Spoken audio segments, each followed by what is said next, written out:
Hi, I'm Rogan Marshall, screenwriter and actor, author of The Attic Expeditions, and you're listening to Second Act.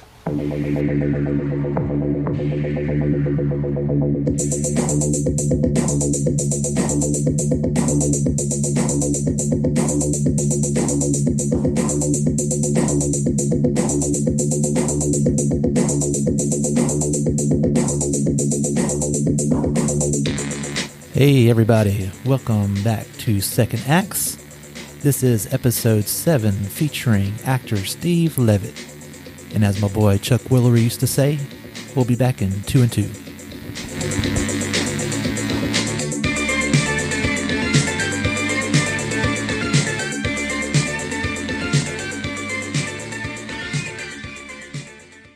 Check out what's been going on with the Pop Culture Cosmos Show and the PCC Multiverse. I would say Rogue One has a more worn feel, and I love it for that, because it looks a lot like New Hope, where everything isn't shiny and plastic like the Star Trek films. We always talk about timelines and the franchises that we love, and now it's kind of like, okay, now we're going to do a Han story, now we're going to do Obi-Wan story. People do still like to go into movies and watch things that are different, watch things that are not related to superhero franchises. With him, you might get the Russell Westbrook thing. Kevin Durant leaves, and he goes, I'm not going anywhere. This is my team. I'm really up it for the long haul. If you're into like very strategic style games and the co-op games in general, it's a highly recommended game overall. Adds a sense of depth and personality that would escalate fighting games to a higher degree. That's the Pop Culture Cosmos Show. And the PCC Multiverse, every week on the Podcast Radio Network and Apple Podcasts. And over a dozen of your favorite streaming and podcasting options.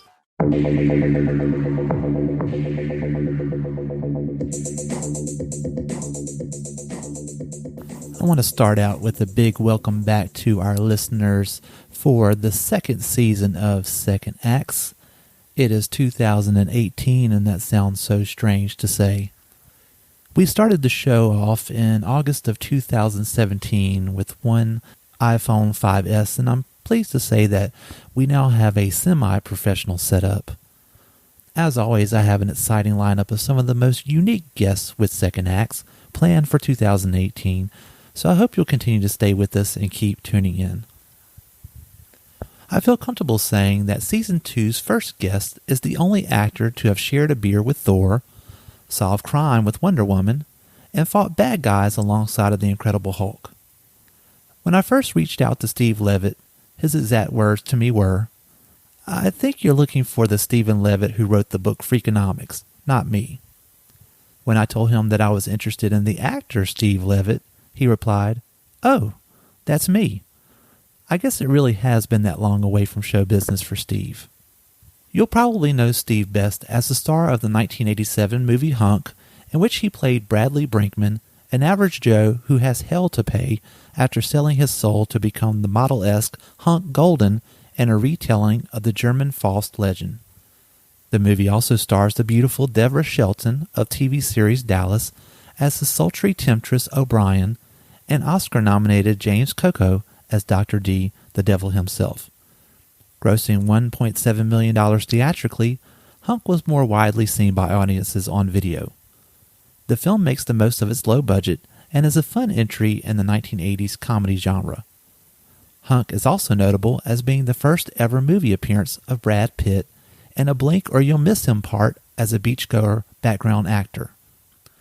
Steve has also appeared in such movies as Airplane 2, Private School starring Matthew Modine and Phoebe Cates, Last Resort featuring Charles Grodin, The Experts starring John Travolta and Kelly Preston, and he's been in a number of TV series as well, including The Incredible Hulk Returns, which was a TV movie, 227, Hardcastle and McCormick, and Partners in Crime, starring Lonnie Anderson and Linda Carter. During this episode of Second Acts, Steve discusses being one of the 6% of applicants accepted into the esteemed Juilliard School, improvising on set with John Travolta, and suddenly walking away from show business in 1993. I hope you'll enjoy Season 2, Episode 7 of Second Acts.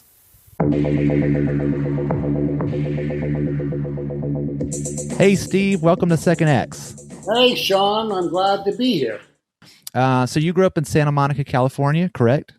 I grew up in West Hollywood. I grew up 2.5 miles from where I live. So how did you initially get into acting? Well, my parents were both in the movie business. My father was a producer and a director, and my mother was a costume designer. So it was a very natural fit. My parents viewed the movie business, entertainment business, as a coal mine. They didn't particularly think they were particularly special, or that it was particularly a special place to be. It was where they got up every morning and worked. My father adored actors. Some therapists would probably say, your father didn't pay attention to you and he paid attention to actors, so you became an actor. But I'll leave that for the therapists. He died really young when I was 10, and I never sort of thought about doing anything else. And since most of my parents' friends were in some area of the movie business, it really became rather normal. It was like if you lived in Detroit and your parents made cars, or you lived in, Wall Street and your parents were stockbrokers. So it was not a big jump. It just sort of made sense. So I'm guessing that you gravitated toward theatrical classes in high school and things like that. I think that was the way to stay out of. I went to a pretty rough high school, so if you had something like that to do, it just kept you out of the firing line of the bullets or the knives or whatever. So it was a really great way to sort of survive. And then I was good at it, and that helped. It helped to be good at something.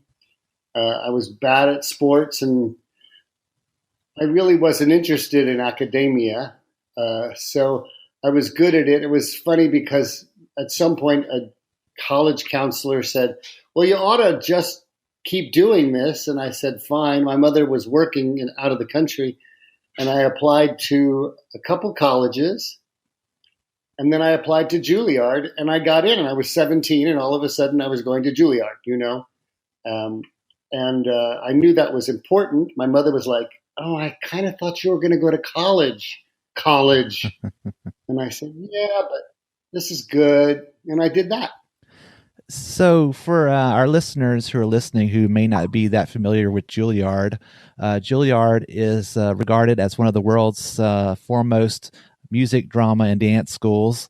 From my research, the school the conservatory averages a 5 to 8% acceptance rate, and some of the notable alumni from the drama department have included people like Phoebe Cates, B.B. Newworth, Jessica Chastain, Kelsey Grammer, William Hurt, Val Kilmer, Robin Williams, Kevin Spacey. The list goes on and on and on. So that's actually a huge accomplishment. So what was the application process like? I mean, that's a pretty big deal.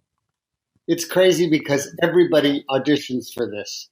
And if you live on the West Coast, you fly up to San Francisco and you go to this tenement building in an old theater, and you just go in and audition and then get out, and then then somebody else comes in. It was like a weird cattle call.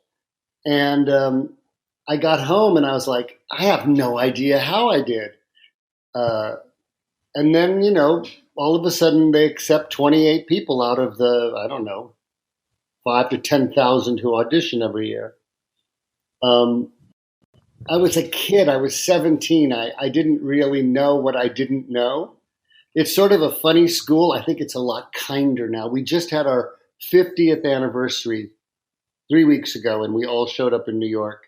Obviously, had a memoriam for people like Robin Williams and Chris Reeve and people who've passed. But it was my 38th year away from the school, but it was the 50th anniversary of the school. And Jessica Chastain was there, and lots of people like that. But it's a little bit like going through some horrible and yet wonderful experience together. My class, I think, was the largest graduating class with 15 people. So you know these people really well. I mean, that's the whole year, it's 15 people.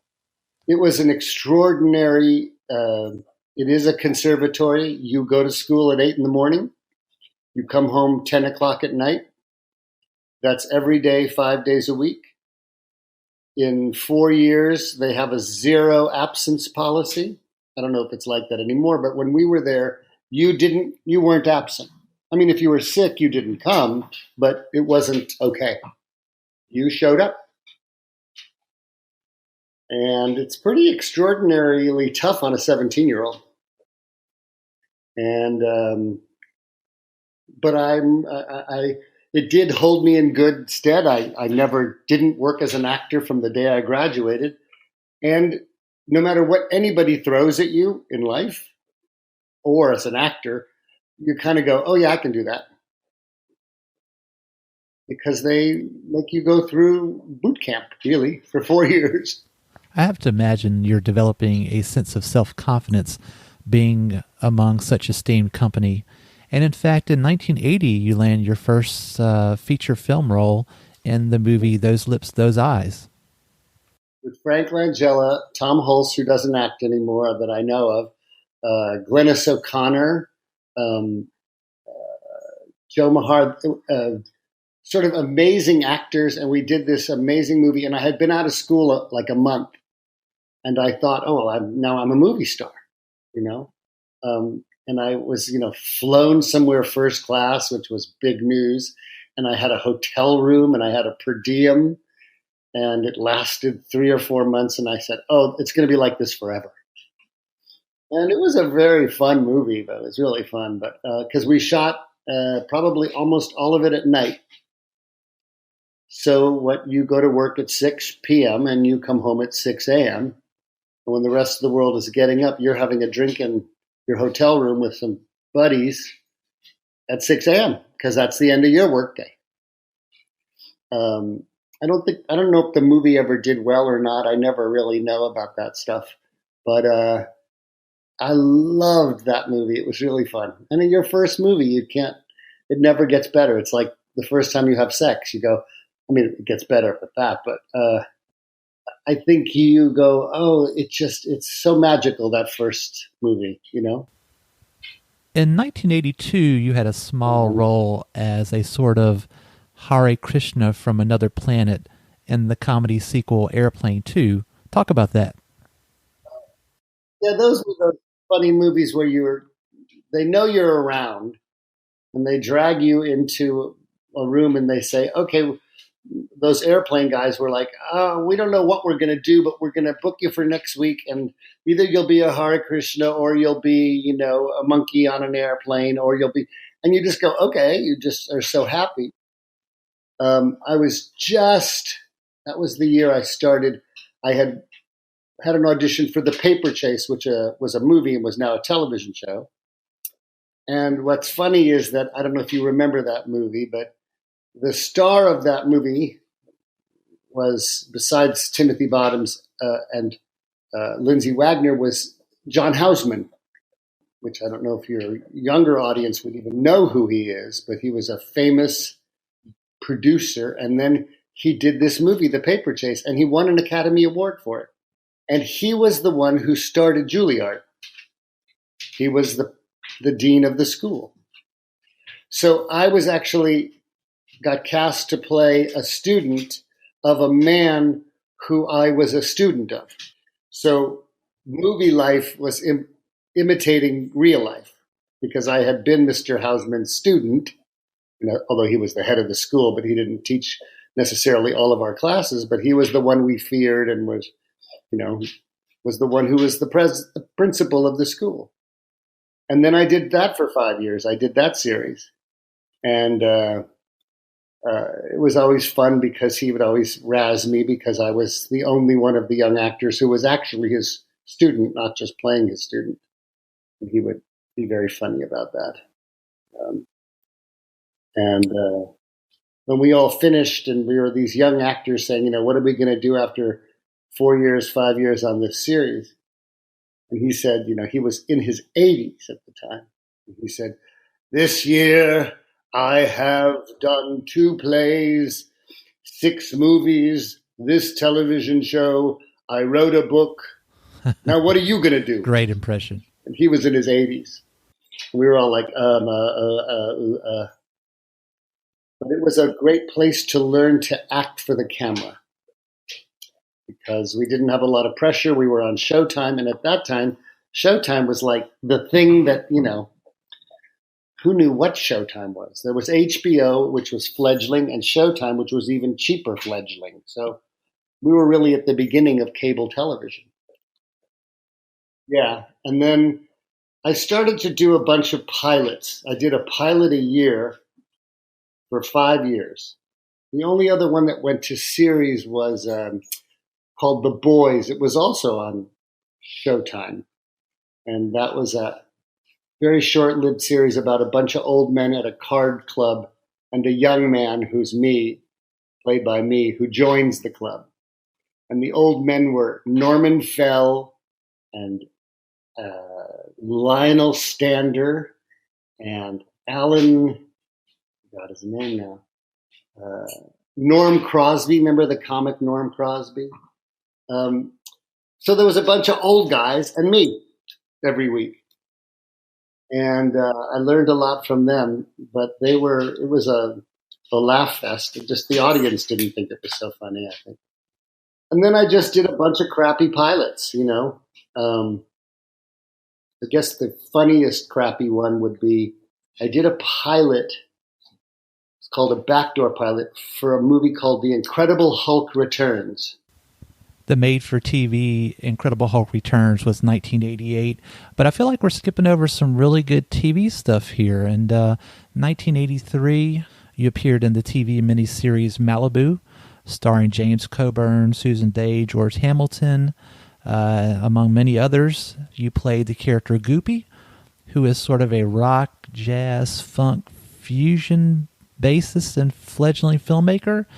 And in it, you have the honor of acting opposite Richard Mulligan and being referred to by him as a bum and a phony punk in the show. Well, those were the years of those TV movies, miniseries. It was the beginning of the miniseries. And they would basically put everybody in it. I mean, the cast of that one had, 30 people. So they were like Love Boats, but they were miniseries. And you would get to work one day and you'd say, did anyone read the script? I guess we did, but nobody knew what it was really about. It didn't really matter. It was about Malibu and just every conceivable person who might live in Malibu. And of course, those of us who hung out in Malibu knew that nobody we knew actually was like this. It was like a cliche of stars. And Richard Mulligan, who was great, and I can't even remember who else was in this, but we all had to take a picture together. And it was literally like, "You're in this? I didn't know you were in this." Because, people don't realize is that if you don't have a scene with somebody, you don't know who, they might be on the call sheet and that's it. Those were what I call mortgage jobs. I mean, I was thrilled to have them, but I was just happy to have, 4 weeks of work. The reason why I skip over those is not because I'm not proud of them, although I'm probably not, is that they were just like big shows. You didn't really know. It wasn't like you got up every morning and you like a series, like Paper Chase. We all worked hard. We knew each other. We knew our characters. We were going to play our characters for 4 and 5 years. So those are the ones that stick in your brain. And I also did a lot of, at those years, did some weird, I called them teen movies, but I don't know if that's the right word. That sounds like we're talking about Private School from 1983, starring Matthew Modine and Phoebe Cates, which has become a seminal 1980s teen comedy film. What do you remember from that particular production? Well, I remember that the joke was that I was a bellboy, and they were, I think, going to have sex for the first time, or they had got a hotel room. and that I just kept coming back, and they didn't know whether to tip me or not. But that morning I got up, it was 4 o'clock in the morning, 3 o'clock in the morning, and I fell through my shower door. And I had literally sliced open my shoulder. And I was still young enough as an actor to think that, well, if I don't show up, they'll get somebody else. I was so terrified. So I literally did a butterfly with a bunch of Band-Aids and wrapped my arm and hoped that I wouldn't bleed through the white shirt. And, showed up and didn't say anything to anybody and shot all day and shot, I think, 2 or 3 days with them. And they were both young actors and really sweet and kind.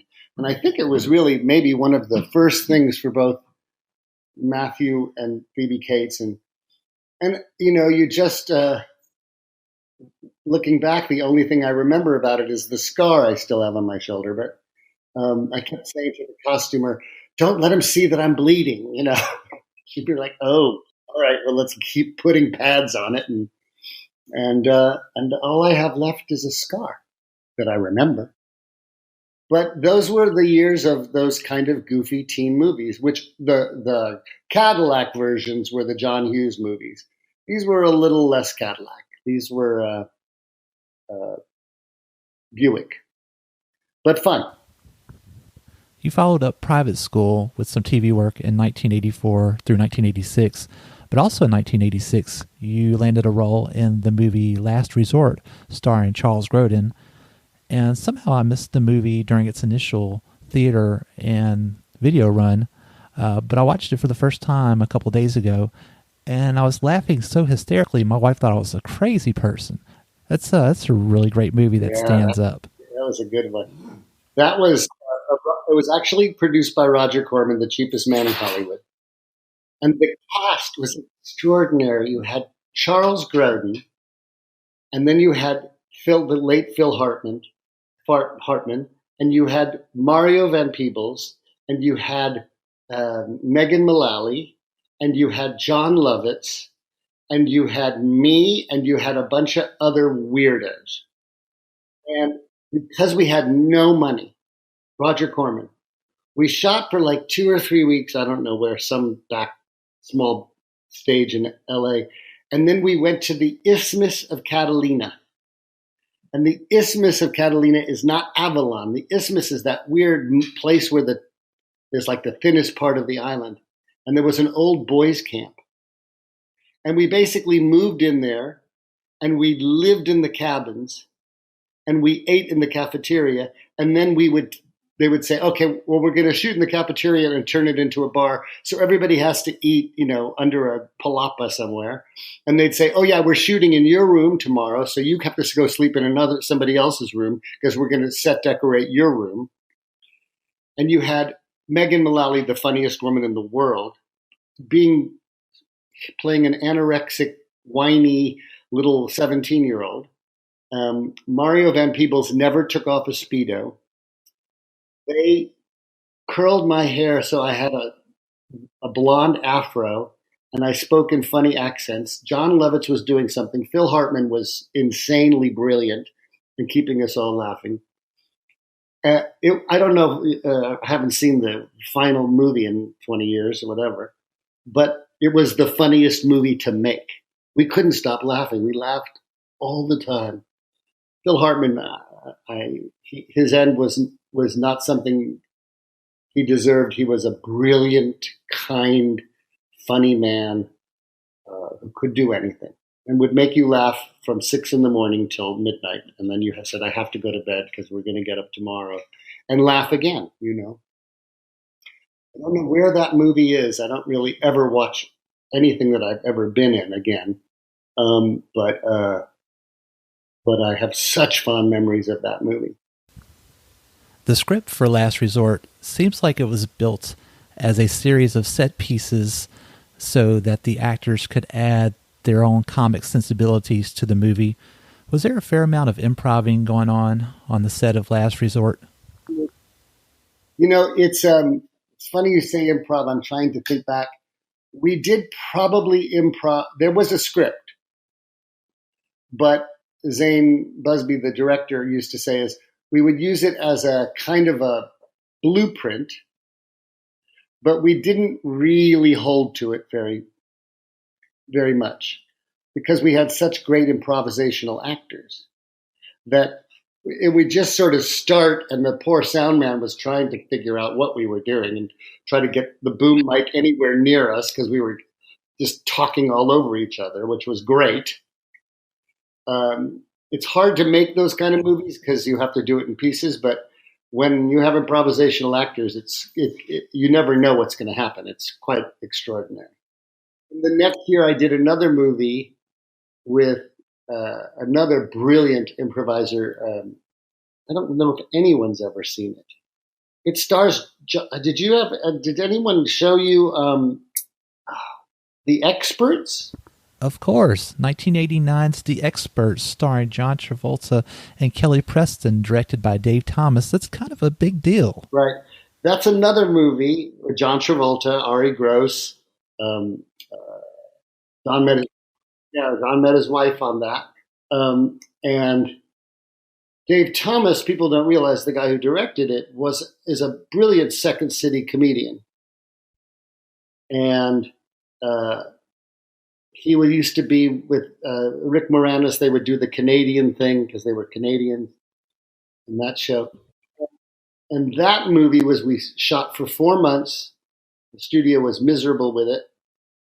We took 5 months off, and then we came back and shot for another 4 months. And Dave was all about improvisation.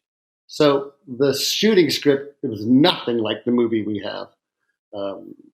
Deborah Foreman started out as the love interest and turned into a villain. On the second, time we were shooting, we would literally, and John Travolta, who is one of the great improv actors of all time, people don't realize he can go from morning till night and never look at the script, just keep talking. Brilliantly funny, kind, sweet man, and just loved to play.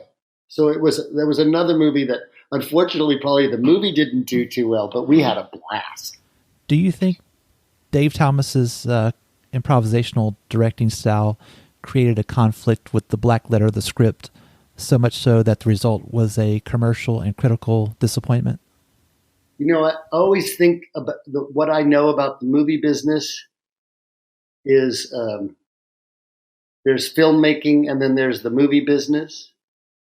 And I know that the filmmaking of that movie, had they just let Dave do his thing, it would have been much better. But they're constantly trying to make it into something it wasn't. It was the first glasnost comedy. And it had a funny setup. And probably the script wasn't ready. And we were getting, for people who don't know, you get a different color pages every time there's a rewrite. So your script starts white, and then you get the pink pages, then you get the yellow pages, then you get the amber pages, then you get the goldenrod pages, then you get the blue pages, and then they start all over. I don't even think that script, I finally stopped putting it together because it just had too many people writing, And there were moments where we got there and we all looked at the pages and Dave would say, yeah, we're not doing that. So if you said this and I said that and you said this, because we were trying to, it's funny, I would years later become a writer and go, no, they got to stick to the script. But that probably was my karma. Again, another movie I loved doing, but I don't think anyone loved watching.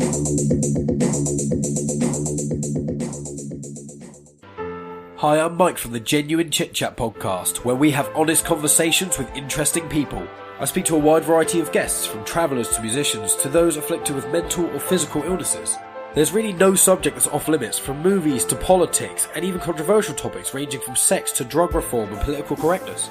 So if you still believe in the art of conversation, are intrigued by healthy debates with different ideas and perspectives you may not have thought of, and want a podcast where every episode is about something different with a variety of guests, then this may be the podcast for you. You can hear us on YouTube and all your favourite podcast apps, and follow us on Twitter, Instagram and Facebook. So if you want to hang out and listen to honest conversations with interesting people, then come to Genuine Chit Chat, where I'm your host, Mike Burton.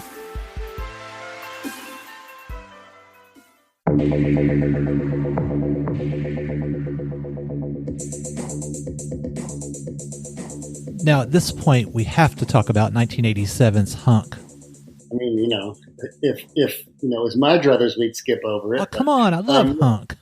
Yeah, it was my first starring role in another Crown International picture, which is just probably $10 more than Roger Corman puts in a movie. But that had like a cast of Jimmy Coco and Robert Morris and Deborah Shelton, who was at the time sort of one of a major television sex stars. And then John Allen and I playing this sort of Mephistopheles thing. It was so funny because I don't know what movie. I had just come off of another indie called Blue Movies, which never saw the light of day. And there was a contract where John was not allowed to eat more than 1,000 calories and had to work out 2.5 hours a day. And my contract basically said, eat whatever you want. Do whatever you want. I didn't care. It was a fun movie to make. Again, I used to call it, I'm acting as fast as I can. You're trying so hard to get the movie made in 28 days that you have to be very organized in your head. And I had fun. I don't think the movie, I saw it once when it first came out, and I don't know what happened, but I said, I'm never going to watch a movie I'm in again, and I never did. I don't think I ever did. Maybe I did years later to show friends, but it was too hard. It was easier to just act in it than to see it later after. I just never saw them again. Isn't that funny? Was that because you were hypercritical of yourself as an actor? I think I'm going to quote, in my opinion, an extraordinary actor about that, which is Jessica Lange. She said, when you're acting in it, you're doing it. It's what you do. You act in the moment. And then it goes into a can, and people cut it, and people mix it, and people promote it, and people put it into festivals. It's almost like it almost has nothing to do with you anymore. The part that you actually participate in is the moment of the day of the shooting. So the rest of it is sort of enjoying it or not enjoying it, as some people do or don't. But the more you do it, the less it's about the day you do it. It's about the other actors and being in the scene and enjoying it. And then the rest of it is sort of has nothing to do with you. And it comes out a year later or 2 years later, and you don't really know, you didn't really have a lot to do with it after that. Once you finished, your work is done. And now the rest of the world takes it over. When I heard her say that in an interview, I went, oh, that makes sense. I'm getting the sense that you're not too fond of your work in Hunk, but Wikipedia says that that's what you're most known for. There must be something to that, right? Right. It's funny because I was in Thailand, probably in '89, and I landed in Thailand. I had been at a friend's wedding in Australia, and I said, I'll just go to Thailand. I went by myself to sort of trek around Chiang Mai and upper northern Thailand. I happened to have the flu, so I stayed in Bangkok because I wanted to be near a doctor. And I didn't realize that Hunk was the #1 movie in Thailand for 2 years. So basically, I was George Clooney, okay, in Thailand. I would walk around the street and it was the only time in my life that anyone ever mobbed me or chased me. But I was alone, and I wasn't even there acting. I was just there to be a tourist and sort of wander around this Buddhist country. And it made me laugh that I said I could get run over in Des Moines, Iowa, and someone might say, he looks familiar, but in Thailand, I was royalty. Maybe I should have moved to Thailand. It is what I'm best known for as an actor for many years, I did a lot of television commercials. So people thought, everybody in the world thought I did 150 television commercials in 9 years. And so everybody thought I was somebody who went to high school with them because they knew my face, but they didn't know who I was. So I must have gone to high school with them. So it's a dubious moniker of a career, but it was already at that point 90. I had done a couple more pilots. I was already thinking of an exit out of acting. I think that at that point I started to say, this is, although it's very lucrative and I enjoy myself, I'm not liking this anymore or want to do something else. This show is called Second Acts. I was already into looking to the next act. Speaking of your next act, in 1993, you moved behind the camera for the first time as director of the short film Deaf Heaven. Tell us a little bit about that. Well, it was actually interesting. It's a sort of a sad story. There was a genius actor who was my best friend from Juilliard named Billy Diacutis, and he starred in The Normal Heart in New York originally, and then he was in many movies, Men Don't Leave with Jessica Lange, and talk radio with Eric Bogosian, and he was my best friend. And he got AIDS, and his parents had passed, and I and a couple of other friends took care of him. And it was a very sobering, hard thing to watch. And I was a comic actor, and I was going through this very tough thing, watching my best friend die. And I started to write, and I went to UCLA, and I started taking fiction classes. And I found that writing was so helpful to get through this. And I wrote a story, and Billy had the famous story about Billy was he was one of the leads in broadcast news with Bill Hurt. And the studio and Jim Brooks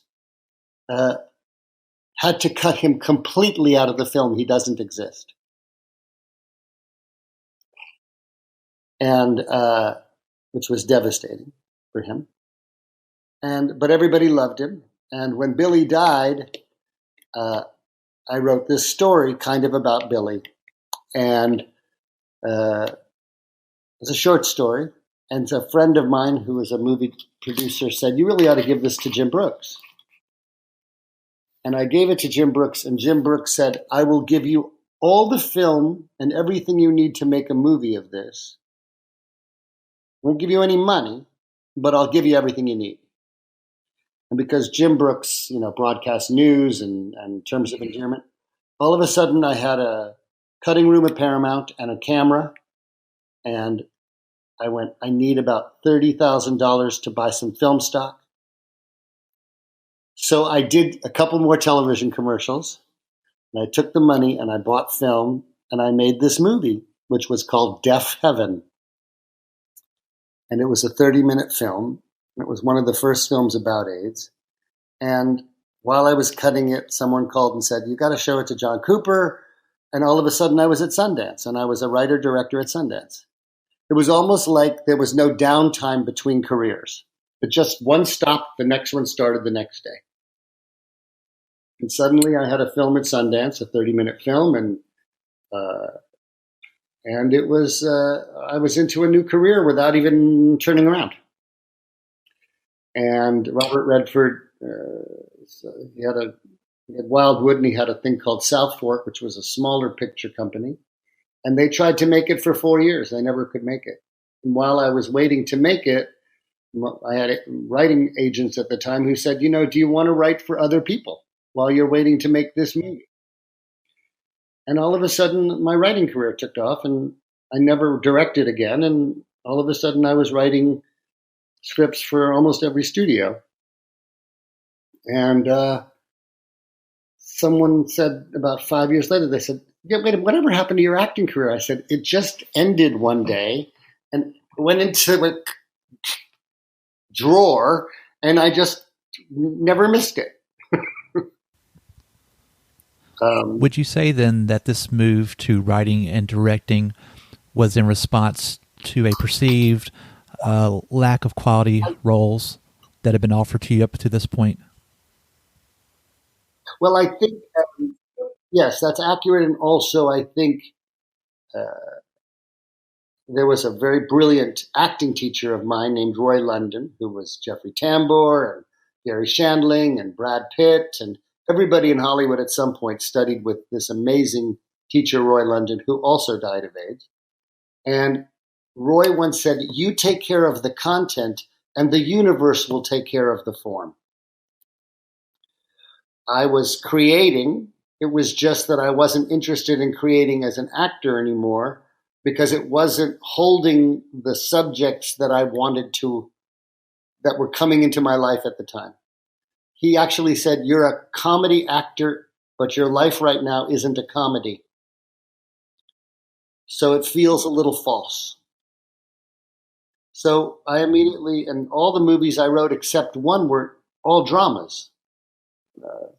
Probably the one that people would unfortunately know the best is At First Sight, which was a Val Kilmer, Mira Sorvino movie based on a Oliver Sacks story. So you wrote the screenplay adaptation to the Val Kilmer movie At First Sight. That's huge. You know, the great, and he's still around, the great Hollywood producer, Irwin Winkler, who also was the director of that. He read this script I wrote for Redford, the AIDS movie, and he said, "Yeah, I kind of think you get this." And I said, "Yeah." And he said, "Fine, it's yours." Because, he's old Hollywood. He doesn't mess around. And I wrote draft after draft, and then the studio changed, and then they hired another writer, and then they called me back to write another draft. Then they gave it to somebody who is what I call one of the $1 million rewrite boys, and that was unreadable. So they went, "Oh." And then, of course, they're starting to shoot, and Val and I went to Juilliard together. And all of a sudden they said, "Well, you have another step on your contract. Would you come while we're filming and rewrite at night?" So I stayed in New York for 4 months while we shot that movie. And whenever we'd finish filming and look at the dailies, Irwin would then say, "This needs to be this." And I would write all night and somehow get the pages to the actors at 6 a.m. And I can't say listen, most actors and most writers are never happy with the final product. That's just the nature of who we are. But because they have to rip it out of your hands because you can think you can keep doing it. "I can make it better. I can make it better." Sure. Kelly McGillis, who also went to Juilliard, was in the film. Nathan Lane. So you had great actors up there. I think it was a good movie. I think, if I was to do it again with some wisdom, I would know more about it. But one of the producers on that, Rob Cowan, says making a movie is a war. And some days you lose a battle and some days you win a battle. But hopefully you're winning the war by doing a movie that people like. I enjoyed that one. And after that, I wrote 4 more scripts. I wrote a movie for DreamWorks that they never made. I wrote a movie for Columbia they never made. I wrote a movie for Showtime they never made. What people don't realize is that studios used to, I don't think it's much less now, but they used to commission, I think, about 180 scripts a year and make about 35 to 40. So most of us writers were writers for hire. They'd say, "We bought this book. Do you want to write the script?" "Yeah, great." And then you work for 2 years, and then they go, "You know what? The studio heads change, or we don't want to make the movie, or the market's changed. So, we're going to do something else." And you go, it's a little bit like coitus interruptus, which is why so many writers now do television, because it actually gets made. Where there are so many movies out there, so many scripts that will never be made. that a writer or two writers have worked slaved 2-3 years on. And we got paid very well, I must say that. But it was one of the reasons why I left writing movies, was I could slave on a movie for 2 years and it would never see the light of day. And it feels like you have children, but they never go to college. You know, they're just sitting in your house. So I wrote 10 scripts for 9 studio scripts, and only one got made. And that was, you know, if you don't like those numbers, you know, don't go and become a movie writer.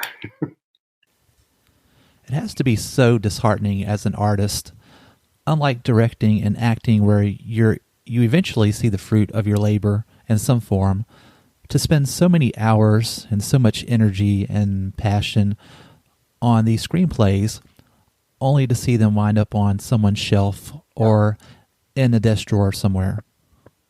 It's most of my writer friends who are still writing have completely switched to television for just that reason. That it was incredibly hard. It was like it's like a relationship. I mean, I used to think that when I was writing a movie, I had a relationship with every character in the movie. Every morning I got up and I had my time with them in my office. And then I'd go back to my real life, but they were always waiting for me the next morning, sort of like, well, what are we going to do today? And to not have them see the light of day is hard. I wrote a movie for, who was it for? It was for Columbia. No, it was for Turner Pictures when Amy Pascal was running Turner Pictures. It was called, it was originally called the Untitled Steve Levitt Project, which I wanted them to keep that, but they didn't really want to. And then it switched studios 3 times, and then it got dumped. And I, in 2000, went, you know what, this is ridiculous. I love this movie. So I moved to England, worked with a producer there, rewrote the movie for England, worked with Kenneth Branagh, who was going to play the lead, and it also never got made. And I think that was a heartbreak that was harder for me to take than almost anyone, because I had spent 6 years that I had been working on that movie. And so I started to say, I'm a different way, because this wasn't really working for me. It's a little bit like being a dancer or a baseball player, you know. There's a lifespan and your muscles start to hurt. Your heart starts to hurt, you know. So I think that was one of the last. I mean, I wrote 2 more movies, but I think that was. I started to say, I need to do this differently.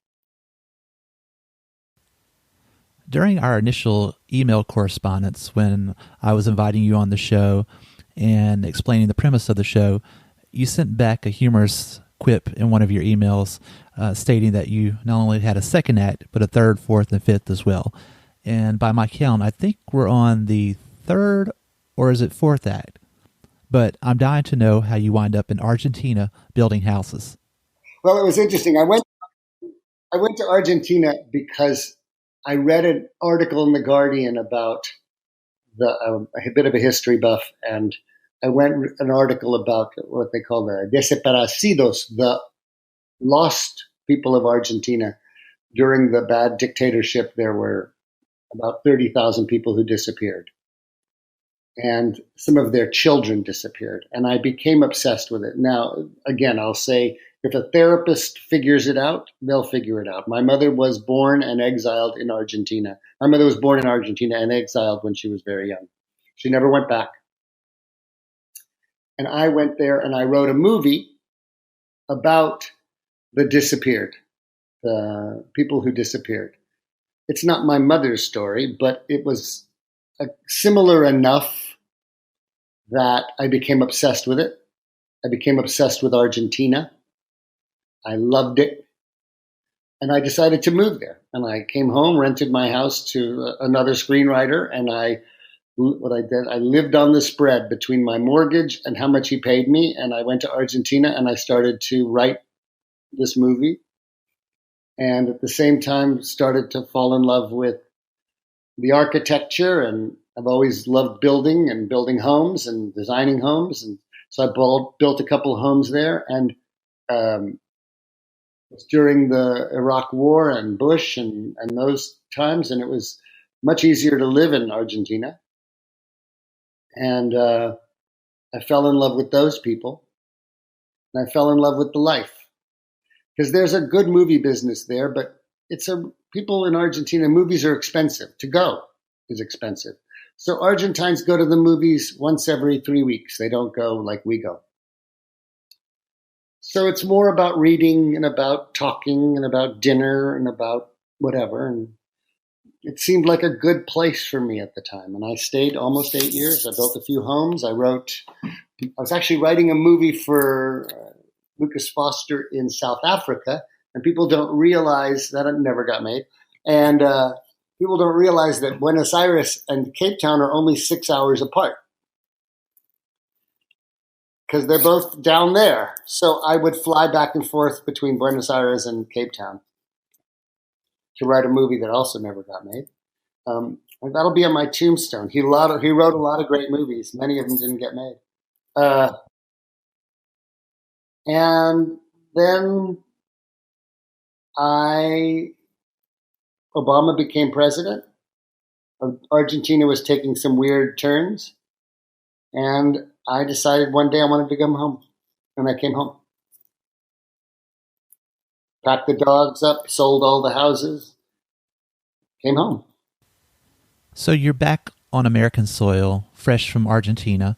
What's the next adventure? Because I think what we know about Steve Levitt at this point is that you're not going to be content to just sit on your laurels.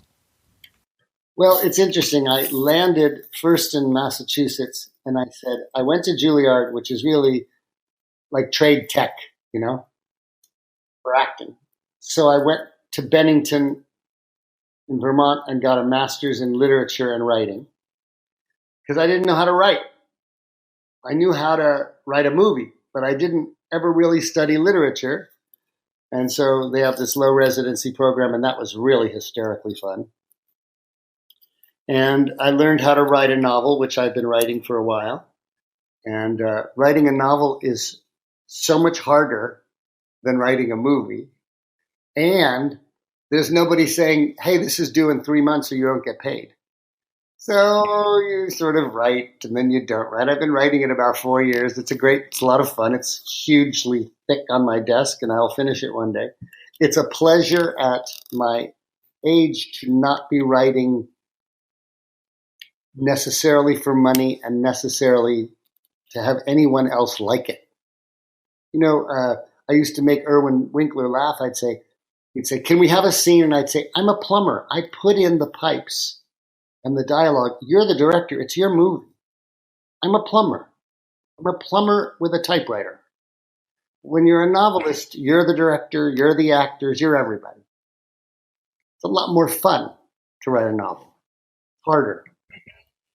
So I've been doing that. And I took my pensions, which was so much fun to get all those years. They took all that money to the Screen Actors Guild and the Writers Guild. So I lived my life that way. And then, like many people before me, I became a Buddhist. And I'm now in school to become a Buddhist chaplain. So I teach Buddhist meditation. I always say the philosophy, not the religion. I'm not interested in any more religion. But I I teach all over Los Angeles in rehabs. I teach a class my joke is I teach in prisons, I teach in rehabs, and I teach people in Hollywood. Who do you think is hardest? People in Hollywood for mindfulness. And I become a chaplain in 6 months, so I will have not a collar, but I will be able to go to hospitals and things. It's maybe the third act. I think if you act and write, and you connect with people, you start to be most interested not in the drama, but the heart. And I think being a director or being a writer, really, you really are trying to get into the soul of people. And I will probably spend, after I finish this novel and get it off my desk, I don't know if I'll ever write again. I probably will, but I know I'll be a chaplain the rest of my life. Now mindfulness is the buzzword, and we teach it at Google, and we teach it at Yahoo, and we teach it at Apple, and they even teach it at Goldman Sachs. I understand this stuff works. And it's still about story. The story we tell ourselves. The story we put out in the world. So all of the careers sort of made sense, if you track them. From being an actor telling a story, to being a writer telling a story, to being a novelist telling a story, to being a Buddhist teacher, Dharma teacher, is about the story that people tell themselves. And trying to find some peace, Do you think you'll ever return to filmmaking, if only to add some of the rich perspective you've gained through your many adventures and travels subsequent to the last filmmaking endeavors that you've been involved in? Well, I never say never about anything. However, I go to the movies. We were laughing the other night. I said, so much of what I see now, I have a 60-inch screen in my living room.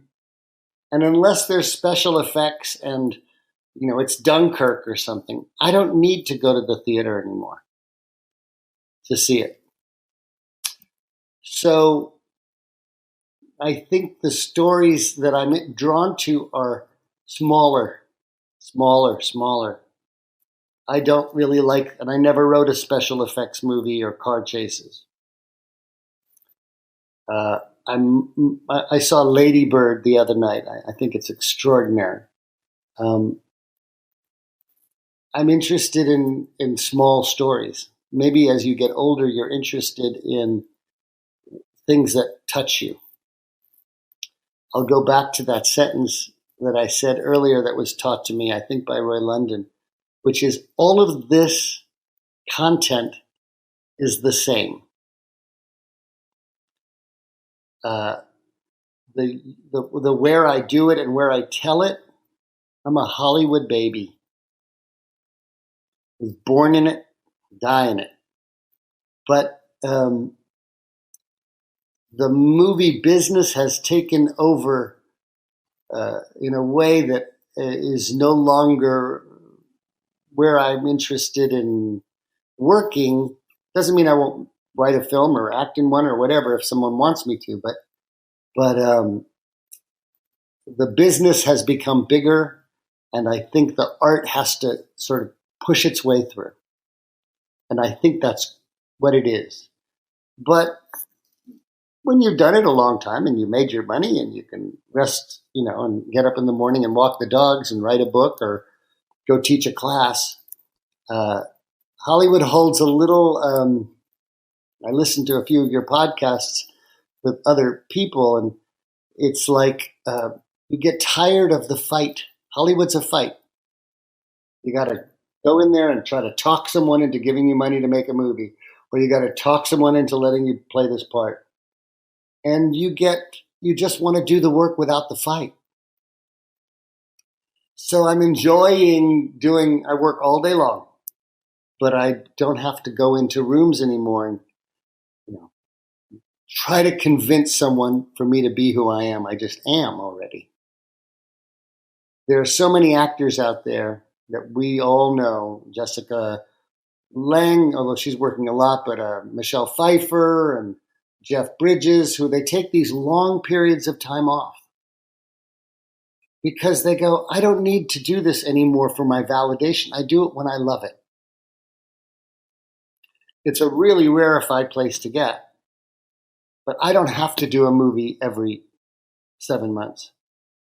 I'll do one when I want to, when the script means something. It's a really, I get up every morning so blessed to be alive because I get to do what I want to do when I want to do it now. But, there was something chasing me for 30 years. I hope that answers the question. What do you think is in store for Steve Levitt's fifth act? Wow. I have absolutely no answer for that question.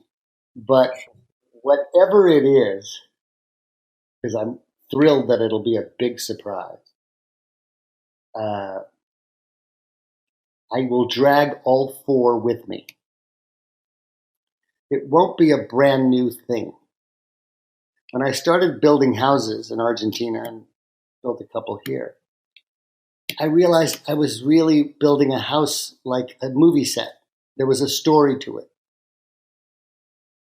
So I have no idea what the fifth act will be, but I know it'll be about story. Whether it's helping somebody with a story of their life that's gone wrong, which is what I do as a chaplain, or someone who's at the end of their life and want help. We do a lot of hospice work and tell me the story of your life and tell me how you'd like it to end.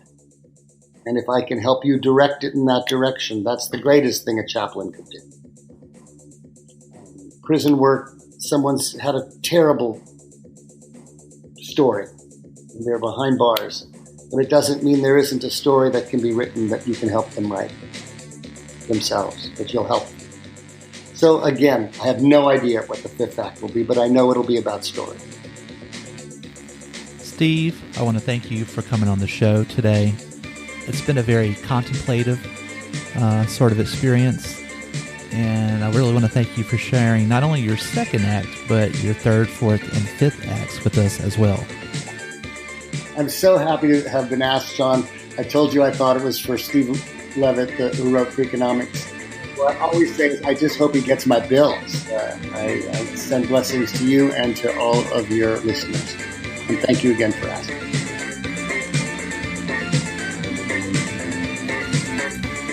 And that's a wrap for another edition of Second Acts, our first show of Season 2 in the year 2018. So I hope it was a memorable one for you. I want to thank our special guest on today's show, actor, writer, director, Argentinian home builder, novelist, Buddhist chaplain, and who knows what the future may bring, Steve Levitt. I got a sense during our interview that Steve is not particularly proud of some of the work he's done in the film industry. Did you? Maybe he's just being humble. But Steve, trust me when I tell you that you and your work are beloved by many of us out here, and I am not ashamed to say that I love the movie Hunk. Not making any apologies about that. As always, I want to give a shout out to our friend Mikey Moratini, who has done and continues to supply the music for our show. Check out Mikey on YouTube. He's got a Halloween fan film on YouTube right now, so if you just search Halloween fan film Mikey Moratini, check him out and give him some love on there. Also, check out Mikey's stuff on SoundCloud. If you need music for a project of yours, make sure you send him a message and see if you can work something out. You can interact with us on our Second Acts Facebook page to let us know your thoughts and how you think we're doing, as well as any ideas for future guests that you'd like to see on the show. You can also give us a review and rating on iTunes. And as always, F. Scott Fitzgerald once wrote, "There are no second acts in American lives, but there are on Second Acts Podcast." See you next time.